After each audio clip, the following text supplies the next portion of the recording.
Diorama with the tree. Apparently I've lost the video that I had originally taped to start the video out, showing you guys the tank again. And, well, I thought hard and long how to start the video out. I was going to go back and film something, but then I, realized, you had already painted the Panther. So, why not talk to you guys? So far the build has been really nice. It's been really enjoyable. Everything fell together. There were some minor things on the Panther that I thought Dragon had done a better job of, but they were really minor. And the figures that you will see me building up in a second were perfect. I have to say, those are the probably best Master Box figures that I've built so far. They're really new, and if you guys have the opportunity to get them, go get them. There's no flash, they're just very small parts of bearing, but you can get that off with your fingernail, and the figures have nice poses. The faces, I really love the faces. And yeah, so without further ado, let me show you guys how the build commences.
As you guys can see, I have now finished at least 3 figures that go in the front of the vehicle. Those are really nice figures. The fit is perfect. There's nothing I need to fill on them. When I put them in position, they tend to fall off, especially the guy that's sitting on the gun barrel. He tends to fall off, but the other guys are extremely well placed there. Maybe I have to find a way to put them differently, but I like the scene of the 3 guys sitting together and talking about what to do next. And yeah, by the way. I wanted to put jerry cans on top, which I will now probably not be able to do, thanks to the guy sitting there, so I'll probably put the jerry cans on the back. But that's not a problem here. I will probably build those other two guys that are actually refueling the tank at a later stage, when I have the diorama setting and I have the tank where it's gonna sit, so I can put the fuel drum that you can see on the box here. There's the fuel drum, so I can put the fuel drum in position so that the gas line that comes with the kit is placed perfectly, so that I can put it where the hose is, where you put the no, not the hose. The hose is where the fuel comes through. And anyway, you know what I'm talking about. When you put the hose in to gas the thing up. So that will wait until that. The next stage will now be priming. And let's do this.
Alright guys, so here we are now at the end of part 2 of the build series, and this is where we stand. We have the tank primed, painted, put the wheels on, put the tracks on. If you're interested on how I did the tracks, I base painted them in Revell Anthracite. I think it's matte 8, 6, 7, something like that. Then I gave them a small coat, or like a very light dusting with the Revell Rust 83. After that, I dry brushed them with Revell 91 Iron to achieve the look that they now have, and I really like the look they have. Really like it. The tank itself was painted in Revell Geschützgrau and given a dry brush with a lighter version with some white added of that color.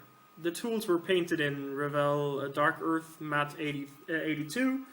And the tool, the metal parts were painted with a mix of anthracite and iron. I guess I mixed it rather evenly at 50-50. So, what we will have in the next video is we will put on the decals, or first of all we will put on a gloss coat before I put on the decals, because the finish of the Revell paints is rather rough, and I don't want to put on the decals on the rough finish because that could ruin the paintwork. Or the decals, or they could silver. So we will put on a gloss coat, then we put on the decals. After that, we will put on an oil wash. Before I'll do that, probably we will do some chipping on the inside of the turret, which I painted in white. And after the oil wash is done, I'll probably chip the vehicle and put on a dull coat before we start doing rust streaks and the final weathering on the running gear. Yeah, after that I will tend to the figures. I'm probably not going to show you guys how I paint figures. I have done a figure painting series on YouTube. If you want to see me painting figures, go there, give that a look. After that, we will take an in-depth look on how I'll probably do the diorama. So I hope you guys enjoyed this video. I hope I can see you guys back with the next video, probably in a week or two. Up till then, may the force be with you. This is Hollywood Modeling. Bye guys.